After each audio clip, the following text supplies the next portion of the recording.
உலகம் முழுவதும் மே 11 வரையிலான 28 நாட்களில் 91,583 பேருக்கு கொரோனா தொற்று ஏற்பட்டுள்ளது. இதனை உறுதி செய்துள்ள உலக சுகாதார அமைப்பு, பொதுமக்கள் முகக்கவசம், சமூக இடைவெளி உள்ளிட்ட அடிப்படை பாதுகாப்பு விஷயங்களை பின்பற்றும்படியும் அறிவுறுத்தியுள்ளது. இந்தியாவில் மே 28ஆம் தேதி வரையில் 1009 தொற்றுகள் உறுதி செய்யப்பட்டுள்ளனர் என்பது குறிப்பிடத்தக்கது. சேலத்தில் கொரோனா வைரஸ் தொற்றால் 25 வயது இளைஞர் உயிரிழந்திருப்பது மக்கள் மத்தியில் அச்சத்தை ஏற்படுத்தியுள்ளது. கடந்த 2019ஆம் ஆண்டு இறுதியில் சீனாவிலிருந்து முதலாக பரவிய கொரோனா வைரஸ் தொற்றால் உலகம் முழுவதும் லட்சக்கணக்கான மக்கள் உயிரிழந்தனர்.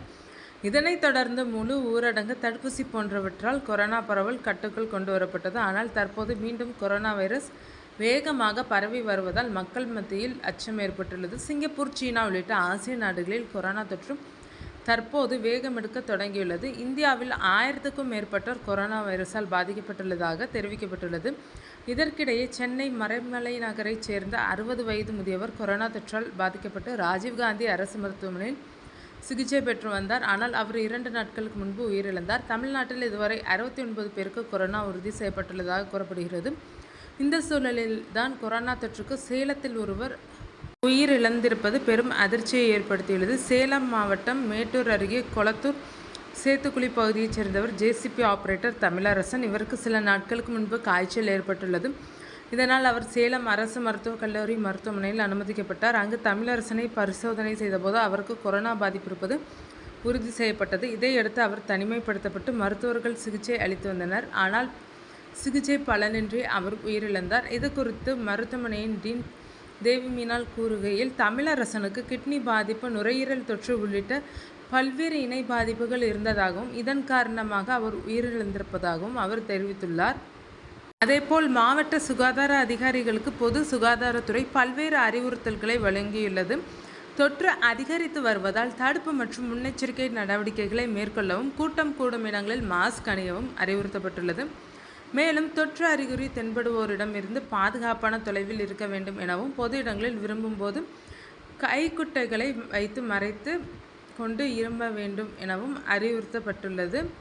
இந்த நிலையில் 2 டோஸ்கள் மற்றும் 1 பூஸ்டர் தடுப்பூசியை பெற்றவர்களுக்கு புதிய கோவிட் வகைகளால் பாதிக்கப்படுவதற்கான வாய்ப்பு மிக குறைவு என்று காசியாபாத் மாவட்ட கண்காணிப்பு அதிகாரி டாக்டர் ராகேஷ்குமார் குப்தா விளக்கமளித்துள்ளார். அவர்களுக்கு வைரஸ் தொற்றினாலும் தொற்று லேசானதாகவே இருக்கும். மேலும் குறுகிய காலம் சுமார் 4 முதல் 8 நாட்கள் வரை நீடிக்கும். பூஸ்டர்கள் நோய் எதிர்ப்பு சக்தியை வலுப்படுத்த உதவுகின்றனர். கடுமையான அறிகுறிகள் அல்லது மருத்துவமனையில் அனுமதிக்கப்படும் அபாயத்தை குறைக்கின்றனர். தடுப்பூசி போட்டாலும் ஏன் புதிய தொற்றுகள் ஏற்படுகின்றன? கோவிடின் புதிய வகைகள் உருவாகி வருகின்றன. அவை சில நேரங்களில் நோய் எதிர்ப்பு சக்தியை தவிர்க்கலாம். இந்த மாறுபாடுகள் தடுப்பூசி போடப்பட்ட மக்களை பாதிக்கலாம். ஆனால் பொதுவாக ஊக்கப்படுத்துபவர்களுக்கு கடுமையான நோயை ஏற்படுத்தாது. மீண்டும் தடுப்பூசி போட வேண்டுமா? நிபுணர்கள் தொடர்ந்து எச்சரிக்கையாக இருக்க பரிந்துரைக்கின்றனர். சமூக விலகல், முகமூடி அணிதல் மற்றும் சுகாதாரம் ஆகியவை முக்கியமானவை. வைரஸ் எவ்வாறு உருவாகிறது என்பதை பொறுத்து எதிர்கால பூஸ்டர் டோஸ்கள் பரிந்துரைக்கப்படலாம். பூஸ்டர் டோஸ்களை உங்களை முழுமையாக நோய் எதிர்ப்பு சக்தி அடைய செய்யாது. ஆனால் உங்கள் உடல் வைரஸை திறம்பட எதிர்த்து போராட உதவுகிறது. கடுமையான கோவிட் சிக்கல்களை தடுப்பதற்கு தடுப்பூசி சிறந்த கருவியாக உள்ளது. எச்சரிக்கையாக இருங்கள். மேலும் பூஸ்டர் பரிந்துரைகள் குறித்த புதுப்பிப்புகளுக்கு சுகாதார அதிகாரிகளை அணுகவும்.